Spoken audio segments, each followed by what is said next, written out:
menyikapi daripada ucapannya Bung Jokowi akan menggebuk komunis kalau muncul. Oh, itu statement yang saya suka.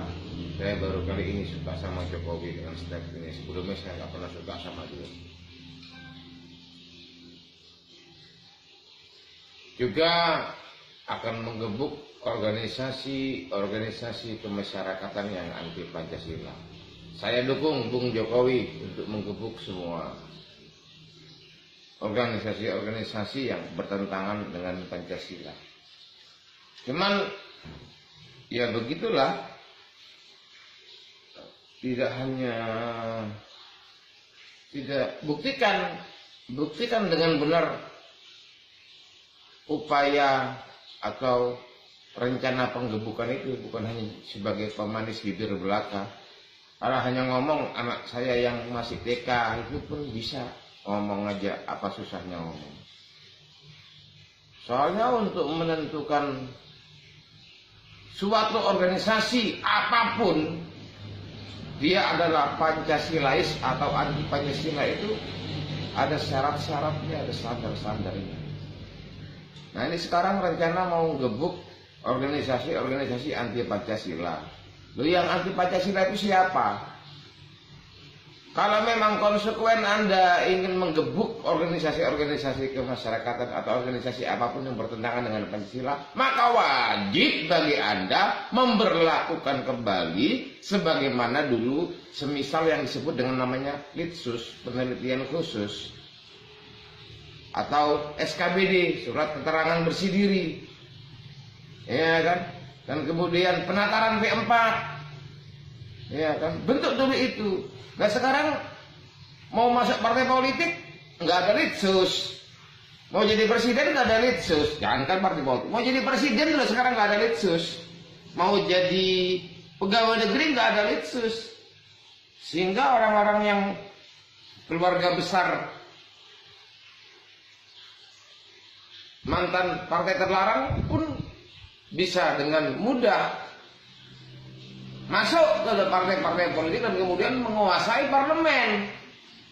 Ini omongan bener, apa omongan main-main, apa sekedar omongan yang menyenangkan hati? Kalau Jokowi serius untuk memberantas organisasi-organisasi yang anti Pancasila, siapkan dulu standar-standar Pancasilais itu seperti apa, anti Pancasilais itu seperti apa, ya kan? Nah ini sekarang standarnya belum ada, ya kan? Kalau zamannya Soeharto jelas, organisasi mau masuk pegawai negeri, mau masuk militer, ya kan, mau masuk Polri, ada penelitian khusus. Makanya KTP itu diidentifikasi. Kalau keluarga besarnya komunis, keluarga besarnya organisasi-organisasi terlarang, teridentifikasi di KTP. Sekarang itu loh. Nah jangan Anda itu merasa diri Anda sudah Pancasilais, padahal Anda tidak Pancasilais sama sekali. Waktu Bung Jokowi mau jadi presiden, ada Litsus enggak? Polri sekarang mau masuk ke polisian, ada Litsus enggak? Menguji kepancasilaan sang calon presiden, menguji kepancasilaan calon anggota kepolisian Republik Indonesia, nggak ada. Yang masih ada sampai sekarang di TNI. Jadi sekarang orang tuh merasa dirinya Pancasilais, hanya merasa dirinya Pancasilais, padahal dia sesungguhnya bukan Pancasilais. Terbukti lagi Jokowi ketika membubarkan HTI. HTI sebagai organisasi massa itu tidak pernah tercatat sebagai organisasi yang anti Pancasila. Sila yang pertama, ketuhanan yang Maha Esa, sampai dengan sila yang terakhir, keadilan sosial bagi seluruh rakyat Indonesia, semuanya terpenuhi oleh HTI. Penerapan syariat Islam bagi para pemeluk agama Islam itu Pancasilais, Pak Jokowi. Penerapan syariat Kristen di Papua dengan perda Injil di Papua, Pancasilais. Penerapan perda-perda berbau Hindu di Bali, Itu Pancasilais, benar itu menurut Pancasila. Tetapi ketika Anda melarang orang Islam untuk hidup berdasarkan nilai-nilai keislaman di Indonesia ini, ya Anda anti Pancasila, Pak Jokowi. Pancasila itu, Bhinneka Tunggal Ika itu berbeda-beda tetapi tetap satu. Papua mau banyak sana banyak orang Kristen, ya pakailah hukum Kristen. Perdanya perda Kristen, betul. Saya sampai sekarang nggak pernah mengkritisi penerapan ajaran Injil di Papua. Memang harus seperti itu. Begitu juga penerapan ajaran Hindu di Bali harus seperti itu. Tetapi ketika Anda mengkritisi atau melarang umat Islam untuk hidup secara Islam, Anda Pancasilais. Nah sekarang itu nilai Pancasila yang Anda sebut seperti apa sih? Saya bingung. Ya kan? Bingung. Jangan sampai orang yang ingin hidup berdasarkan ajaran agamanya sendiri yang disahkan di negeri ini Anda sebut Pancasilais. Apalagi Islam. Kalau ajaran Kristen jelas tuh sudah diterapkan di Papua, ajaran Hindu sudah jelas diterapkan di Bali. Bagus, top, Pancasilais banget. Dan jangan melarang umat Islam untuk hidup sesuai dengan ajarannya sendiri. Nah, itu. Nah, sekarang yang paling penting itu standar Pancasilais seperti apa sih? Nah, kalau organisasi sebesar kepresidenan saja tidak memiliki standar dalam menentukan itu Pancasila atau Pancasila, kemudian mau menggebuk ormas anti Pancasila atau komunis, ya standarnya mereka nggak ada. Saya itu kan jadi bingung. Pancasila yang seperti apa yang dimaksud ini? Anti Pancasila seperti apa? Jadi buat dulu ya baku-baku, standar-standar baku mengenai Pancasila. Dan kemudian diwajibkan untuk diterapkan di negeri ini, ada standarnya. Ya seperti zaman Soeharto lah kita lihat, itu contoh yang terbaik itu. Kalau mau menjadi warga yang Pancasilais, Soeharto paling ngerti caranya. Beliau sudah mempersiapkan standar-standarnya. Ini sekarang Bung Jokowi tugas Anda seperti itu, ya kan?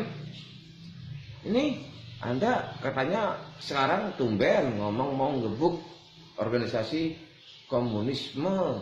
Kemarin orang mau merazia komunis, Anda larang karena negara demokrasi. Itu sekarang saya bingung sama Pak Jokowi ini. Ngomongnya nggak bisa dipegang. Iya kan? Isuk tempe, bengi dele. Coba Anda buktikan kalau memang Anda benar-benar mau berani menggebuk komunis atau ormas-ormas yang Pancasilais. Tapi siapkan dulu standar-standar Pancasila yang benar itu seperti apa. Nah, ya. Litsus semua. Aktifkan kembali itu penelitian khusus bagi siapa saja yang mau masuk pegawai negeri, yang mau jadi presiden, yang mau masuk jadi partai politik, semuanya harus terkontrol. Ya kan? Harus punya surat keterangan bersih diri, seperti itulah. Ya. Jangan asal ngomong, kalau asal ngomong aku juga bisa, anakku yang TK aja bisa kok, ya. Nah, menyoal masalah gagal paham atau salah pahamnya sebagian besar orang terhadap isu khilafah. Jadi penyelenggara negara ini masih gagal paham tentang khilafah. Itu khilafah itu bahasa Arab. Dia memiliki makna kepemimpinan bagi kaum muslimin. Ya kan? Nah, kekhilafahan itu tidak sedikit pun kekhilafahan itu, faham kekhilafahan itu bertentangan dengan nilai-nilai Pancasila. Coba standar kepemimpinan di negeri ini itu adanya di sila yang keempat. Kerakyatan yang dipimpin oleh hikmat, kebijaksanaan dalam permusyawaratan perwakilan. Kerakyatan yang dipimpin oleh hikmat itu adalah kekhilafahan. Itu adalah metodologi kepemimpinan di tengah kaum muslimin.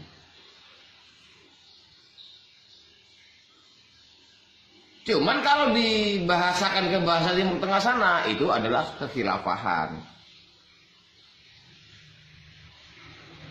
Adapun upaya kaum muslimin untuk hidup diatur oleh konsep hidup Islami atau syariat hidup yang Islami, itu benar didukung, dijamin oleh Undang-Undang Dasar 1945 pasal 29. Negara, ya kan, memberikan kebebasan bagi setiap penduduknya untuk beribadah sesuai dengan keyakinannya masing-masing.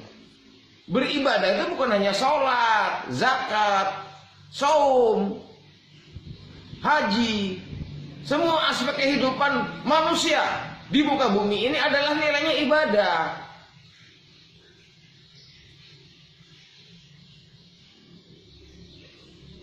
Kalau Anda melarang umat Islam untuk hidup secara Islami, kemudian Anda memperbolehkan umat Kristen di Irian sana untuk hidup secara Kristiani, dan kemudian Anda memperbolehkan orang Bali untuk hidup secara Hindu, tapi Anda melarang umat Islam hidup secara Islami, Anda telah apa silais, melanggar sila kelima keadilan sosial bagi seluruh rakyat Indonesia. Kenapa orang Kristen boleh hidup secara Kristiani, orang Hindu hidup secara Hindu di wilayah yang banyak di mana mereka ada di situ dominan, tapi kenapa dengan umat Islam Anda larang? Ini Anda tidak adil, ini Anda apa silais. Ya kan? Jadi kekhilafan bagi kaum muslimin itu tidak bertentangan dengan Pancasila. Justru yang bertentangan dengan Pancasila itu demokrasi.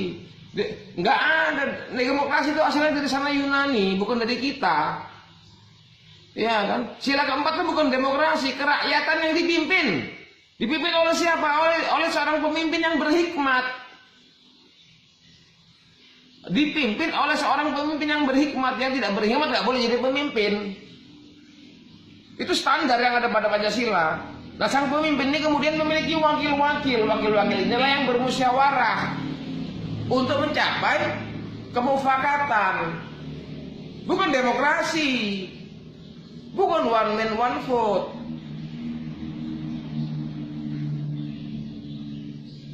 Kalau sila keempat itu adalah demokrasi, itu namanya pemaknaan dobol. Gagal paham sendiri. Gagal paham mengenai apa itu Pancasila. Pancasila itu asasnya musyawarah, bukan demokrasi.